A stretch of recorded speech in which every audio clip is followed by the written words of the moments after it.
ಒಬ್ಳು ಹೆಂಡತಿ ತನ್ನ ಗಂಡನಿಗೋಸ್ಕರ ಏನೆಲ್ಲ ಮಾಡಬಹುದು.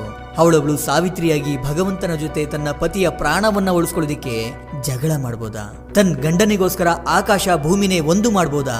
ಅಥವಾ ತನ್ನ ಗಂಡನಿಗೋಸ್ಕರ ಅರಮನೆಯನ್ನೇ ಬಿಟ್ಟು ನನ್ಗೇನು ಬೇಡ ಅಂತ ಅವನ ಕೈ ಹಿಡಿದು ಕಾಡಿಗೆ ವನವಾಸಕ್ಕೆ ಹೋಗ್ಬೋದಾ? ಅಂತ ಪತ್ನಿಯರು ಈ ಕಲಿಯುಗದಲ್ಲಿ ಸಿಗೋದು ತುಂಬಾ ವಿರಳ. ಆದ್ರೆ ಅಂಥ ಕಲಿಯುಗದ ಸೀತೆಯೊಬ್ಬಳನ್ನ ನಾನ್ ನೋಡ್ದೆ ಕಣ್ರಿ. ಅವ್ರ ಕತೆ ಕೇಳಿ ಮನಸ್ಸಿಗೆ ತುಂಬಾ ಬೇಜಾರಾಯ್ತು. ಅಷ್ಟಕ್ಕೂ ಯಾರಿವ್ರು? ಇವ್ರ ಜೀವನದಲ್ಲಿ ಅಂಥದ್ದೇನ್ ನಡೀತು ನೋಡೋಣ ಬನ್ನಿ.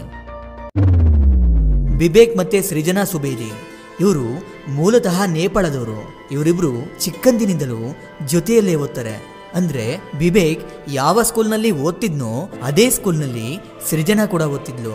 ಆದ್ರೆ ಬಿಬೇಕ್ ಸೃಜನಾಗಿಂತ ಸೀನಿಯರ್ ಆಗಿದ್ದ. ನಂತರ ಅವರಿಬ್ಬರ ಪರಿಚಯ ಸ್ನೇಹವಾಗಿ ಬದಲಾಯಿತು. ಅವರ ಸ್ಕೂಲ್ನ ಅವಧಿ ಮುಗಿದ ನಂತರ ಕಾಲೇಜ್ನಲ್ಲೂ ಅವರಿಬ್ಬರು ಜೊತೆಯಲ್ಲೇ ಓದ್ತಾರೆ. ಅವರ ಒಡನಾಟ ಹೆಚ್ಚಾಗ್ತಾ ಹೋಯ್ತು. ಅವರಿಬ್ಬರು ಒಬ್ಬರನ್ನೊಬ್ರು ಹೆಚ್ಚಾಗಿ ಭೇಟಿಯಾಗ್ತಿದ್ರು. ಇಬ್ಬರು ಸೇರಿ ಅಲ್ಲಿ ಇಲ್ಲಿ ಅಂತ ಸುತ್ತಾಡ್ತಿದ್ರು. ಅವರ ಒಡನಾಟದಿಂದ ಒಬ್ಬರನ್ನೊಬ್ರು ಚೆನ್ನಾಗಿ ಅರ್ಥ ಮಾಡ್ಕೊಂಡ್ರು. ಹೀಗಾಗಿ ಅವರಿಬ್ಬರ ನಡುವೆ ಇದ್ದಂತ ಸ್ನೇಹ ಅನ್ನೋ ಭಾವನೆ ಪ್ರೀತಿಯಾಗಿ ಬದಲಾಯಿತು.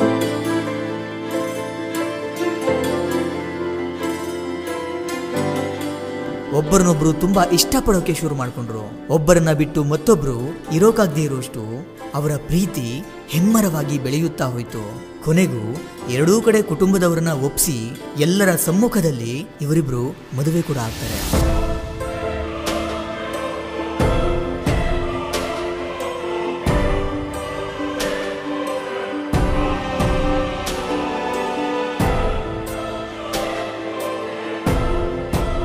ಅನಂತರ ಅವರಿಬ್ರು ತುಂಬಾ ಖುಷಿಯಾಗಿ ಒಬ್ಬರಿಗೆ ಮತ್ತೊಬ್ರು ತರಲೆ ತುಂಟಾಟಗಳನ್ನ ಮಾಡಿಕೊಂಡು ಸಮಯ ಕಳೀತಾರೆ. ಅವರಿಬ್ಬರ ಖುಷಿಗೆ ಸಂತೋಷಕ್ಕೆ ಮಿತಿ ಏನೋದೇ ಇರಲಿಲ್ಲ. ನಂತರ ಅವರಿಬ್ರು ಇನ್ನು ಜಾಸ್ತಿ ಓದ್ಬೇಕು ಅನ್ನೋ ಆಸೆಯಿಂದ PhD ಓದೋದಿಕ್ಕೆ ಅವರಿಬ್ರು US ಹೋಗ್ತಾರೆ. ಅಲ್ಲೂ ಕೂಡ ಅವರ ಸಂತೋಷಕ್ಕೆ ಕೊರತೆಯೇ ಇರಲಿಲ್ಲ. ಖುಷಿಯಲ್ಲಿ ನಗುವಿನಲ್ಲೇ ಅವರ ದಿನಗಳು ಕಳೆಯುತ್ತಾ ಹೋದ್ವು. ಆದ್ರೆ ಆಗಾಗ್ಲೇ ಅವರ ಬಾಳಲ್ಲಿ ಕಪ್ಪು ಮೋಡ ಆವರಿಸಿತ್ತು. ಹೌದು, ಸೃಜನಾ ಅವರ ಮುದ್ದಿನ ಗಂಡ ಬಿಬೇಕ್ ಅವ್ರಿಗೆ ಆಗಾಗ ಅವರ ತಲೆಯಲ್ಲಿ ನೋವು ಕಾಣಿಸಿಕೊಳ್ತಿತ್ತು. ಆದ್ರೆ ಆ ನೋವಿನ ಬಗ್ಗೆ ಬಿಬೇಕ್ ಅವರು ನಿರ್ಲಕ್ಷ್ಯ ಮಾಡ್ತಾ ಹೋದ್ರು. ಹಾಗೆ ದಿನಗಳು ಕಳೆದಂತೆ ಆ ನೋವು ಹೆಚ್ಚಾಗ್ತಾ ಹೋಯ್ತು. ಅದು ಎಷ್ಟರ ಮಟ್ಟಕ್ಕೆ ಅಂದ್ರೆ ಕೆಲವೊಂದು ಸಾರಿ ಆ ನೋವಿನಿಂದ ನಡೆಯೋಕು ಸಾಧ್ಯವಾಗದೇ ಇರೋಷ್ಟು ವಿಪರೀತವಾಗಿ ಅವರ ತಲೆಯಲ್ಲಿ ನೋವು ಹೆಚ್ಚಾಯ್ತು. ಇದರಿಂದ ಆ ನೋವನ್ನ ತಡೆಯಲಾಗದೆ ಡಾಕ್ಟರ್ ಹತ್ರ ಹೋದಾಗ ಡಾಕ್ಟರ್ ಅವರು ತಲೆಯ ಭಾಗದಲ್ಲಿ ವಿಪರೀತವಾಗಿ ನೋವಿರೋದ್ರಿಂದ MRI ಟೆಸ್ಟ್ ಅನ್ನ ಮಾಡಿಸೋದಿಕ್ಕೆ ಸಲಹೆ ಕೊಡ್ತಾರೆ. ಅದೇ ರೀತಿ MRI ಟೆಸ್ಟ್ ಅನ್ನು ಕೂಡ ಮಾಡಿಸ್ತಾರೆ. ಆಗ ಸ್ಕ್ಯಾನಿಂಗ್ ರಿಪೋರ್ಟ್ ನಲ್ಲಿ ಅತಿ ದೊಡ್ಡ ಆಘಾತವೇ ಕಾದಿತ್ತು.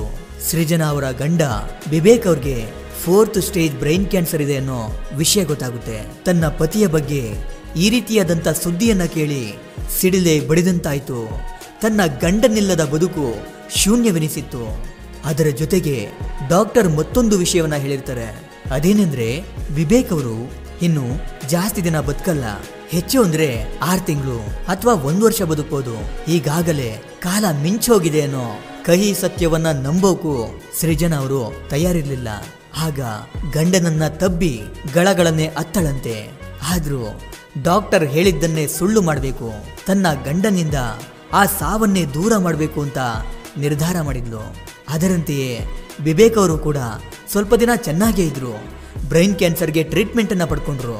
ಆದ್ರೆ ಕಾಯಿಲೆ ತನ್ನ ಕೆಲಸವನ್ನ ಮೆಲ್ಲಗೆ ಶುರು ಮಾಡಿಕೊಂಡಿತ್ತು. ಆ ಕಾಯಿಲೆಯಿಂದ ಬಿಬೇಕ್ ಕೆಲ ದಿನಗಳ ನಂತರ ಓಡಾಡೋಕು ಆಗದೆ ಓಡಾಡೋದನ್ನೇ ನಿಲ್ಲಿಸಿಬಿಟ್ರು. ಆದ್ರೆ ಸೃಜನಾ ತನ್ನ ಗಂಡನ ಮೇಲಿದ್ದಂತ ಪ್ರೀತಿಯಿಂದ ಅವನಿಗೆ ಧೈರ್ಯ ತುಂಬ್ತಿದ್ಲು. ನಿನಗೇನೂ ಆಗಲ್ಲ ಅಂತ ಅವನ ಸೇವೆ ಮಾಡ್ತಿದ್ಲು. ಆದ್ರೆ ದಿನಗಳು ಕಳೆಯುತ್ತಾ ಹೋದಂತೆ ಅವನ ಆರೋಗ್ಯ ಹದಗೆಡುತ್ತಾ ಹೋಯ್ತು. ಆದ್ರೂ ಸೃಜನಾ ಅವರು ತನ್ನ ಗಂಡನ ಕೈ ಬಿಡಲಿಲ್ಲ. ಅವರು ಮನ್ಸು ಮಾಡಿದ್ರೆ ಬಿಟ್ಟು ಹೋಗ್ಬೋದಿತ್ತು. ಆದ್ರೆ ಪ್ರೀತಿ ಅನ್ನೋದು ಅವರನ್ನ ತಡೆಯುತ್ತಿತ್ತೇನೋ ಗೊತ್ತಿಲ್ಲ. ಹೇಗಾದ್ರೂ ತನ್ನ ಗಂಡನನ್ನ ಬದುಕಿಸಿಕೊಳ್ಳಲೇಬೇಕು ಅಂತ ಆ ಯಮನಿಗೆ ಸವಾಲು ಹಾಕಿದ್ದಳೇನೋ. ಹೆಂಡತಿಯಾಗಿ ಅವನ ಸೇವೆ ಮಾಡುತ್ತಾ, ತಾಯಿಯಾಗಿ ತುತ್ತನ್ನಿಡುತ್ತಾ, ಮಗಳಾಗಿ ಯಾವಾಗಲೂ ಅವನ ಮಡಿಲಲ್ಲೇ ಮಲಗುತ್ತಾ, ಅವನೊಂದಿಗೆ ತಮಾಷೆ ಮಾಡ್ತಾ, ತನ್ನ ಗಂಡನ ಮನಸ್ಸಿಗೆ ನೋವಾಗಬಾರ್ದು ಅನ್ನೋ ಕಾರಣಕ್ಕೆ ಕಾಯಿಲೆ ಇದ್ದಿದ್ರಿಂದ ಅವನ ತಲೆಯನ್ನ ಬೋಳಿಸಿದ್ರೆ ಅವಳು ಕೂಡ ತನ್ನ ತಲೆಯ ಕೂದಲನ್ನ ಕಟ್ ಮಾಡಿಕೊಂಡು ನಿನ್ ಜೊತೆ ನಾನಿದ್ದೀನಿ ಅನ್ನೋ ನಂಬಿಕೆಯನ್ನು ಹುಟ್ಟು ಹಾಕ್ತಿದ್ಲು.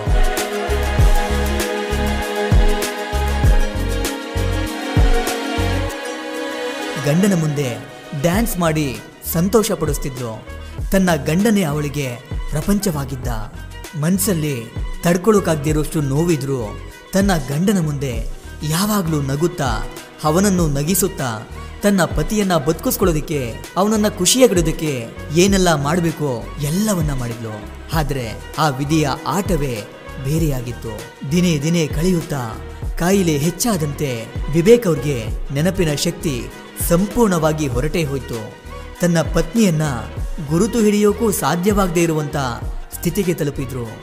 ಇವರಿಬ್ಬರ ಪ್ರೀತಿಯನ್ನ ಕಂಡು ಆ ಭಗವಂತನಿಗೇನೆ ಹೊಟ್ಟೆ ಕಿಚ್ಚು ಬಂದಿತ್ತೇನೋ ಗೊತ್ತಿಲ್ಲ. ಕೊನೆಗೂ ವಿವೇಕ್ ಅವರು ಸೃಜನಾ ಅವರನ್ನ ಅರ್ಧಕ್ಕೆ ಬಿಟ್ಟು ಹೊರಟು ಹೋದ್ರು. ಬ್ರೈನ್ ಕ್ಯಾನ್ಸರ್ ಅನ್ನೋ ಮಹಾಮಾರಿ ವಿವೇಕ್ ಅವರನ್ನ ಬಲಿ ತಗೊಳ್ತು. ತನ್ನ ಪತಿಯೇ ನನ್ನ ಸರ್ವಸ್ವ, ತನ್ನ ಗಂಡನೇ ನನ್ನ ಪ್ರಪಂಚ ಎಂದವಳ ಬಾಳಲ್ಲಿ ಬಿರುಗಾಳಿಯೇ ಬಂದು ಗಂಡನನ್ನ ಹೊತ್ಕೊಂಡು ಹೋಯಿತು. ಅದೆಷ್ಟೇ ಕಷ್ಟ ನೋವುಗಳು ಬಂದ್ರು ಪತಿಯ ಕೈ ಬಿಡದೆ ಅವನ ಸೇವೆ ಮಾಡ್ತಾ ಖುಷಿ ಪಡಿಸ್ತಾ ಇನ್ನೂ ಹೆಚ್ಚಾಗಿ ಪ್ರೀತಿ ಕೊಡುತ್ತಾ ಕೊನೆವರೆಗೂ ಅವನನ್ನ ಬದುಕಿಸ್ಕೊಳ್ಳೋದಿಕ್ಕೆ ಹೋರಾಡ್ದಂತ ಅವಳು ನಿಜಕ್ಕೂ ಕಲಿಯುಗದ ಸೀತೆನೇ ಅಲ್ವಾ? ಇವರ ಪ್ರೇಮ ಕಥೆಯನ್ನ ಕೇಳಿ ನಿಮ್ಗೇನನ್ನಿಸ್ತು ಅಂತ ಕಮೆಂಟ್ ಮಾಡಿ ತಿಳಿಸಿ. ಇದಿಷ್ಟು ಇವತ್ತಿನ ವಿಡಿಯೋ. ಈ ವಿಡಿಯೋ ನಿಮ್ಗೆ ಇಷ್ಟ ಆಗಿರುತ್ತೆ ಅನ್ಕೊಂಡು ಮತ್ತೊಂದು ಹೊಸ ವಿಷಯದೊಂದಿಗೆ ಮತ್ತೆ ಬರ್ತೀನಿ. ಕೊನೆಗೆ ನನ್ನ ಈ ಶ್ರಮಕ್ಕೆ ನಿಮ್ಮಿಂದ ಬಯಸೋದು ಕೇವಲ ಒಂದು ಮೆಚ್ಚುಗೆನ ಮಾತ್ರ. Anyway, thank you for watching.